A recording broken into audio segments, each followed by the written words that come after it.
गांव के बाहर एक पुराना और घना जंगल था और उस जंगल के बीचों बीच एक पुरानी सी विहीर कुआं थी।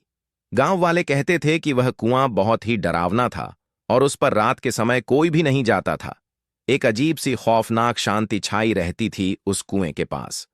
एक दिन गांव में एक नवयुवक आरव आया।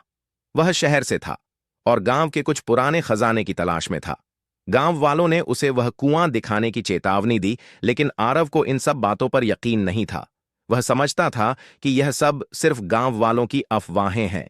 आरव ने तय किया कि वह रात के समय उस कुएं के पास जाएगा और खुद देखेगा कि आखिर वहां क्या है। रात का अंधेरा धीरे धीरे गहरा रहा था, लेकिन आरव ने डर को नजरअंदाज किया और कुएं की ओर चल पड़ा। जब वह कुएं के पास पहुंचा तो उसने देखा कि कुएं के अंदर से एक अजीब सी आवाज आ रही थी, जैसे कोई खड़खड़ाहट हो या फिर किसी का कराहना। आरव ने सोचते हुए अपनी टॉर्च को जलाया और कुएं के अंदर झांका। अचानक उसकी आंखें चौंधियाईं और कुएं के अंदर उसे एक धुंधली सी आकृति दिखाई दी। वह आकृति एक महिला की थी, जिसके बाल बिखरे हुए थे और चेहरा इतना मुड़ा हुआ था कि उसे देखना असंभव था। वह आकृति धीरे धीरे उसकी ओर बढ़ने लगी और तभी अचानक वह महिला बोली, तुम मुझे बचाने आए हो, लेकिन तुम्हारी आत्मा अब मेरी है।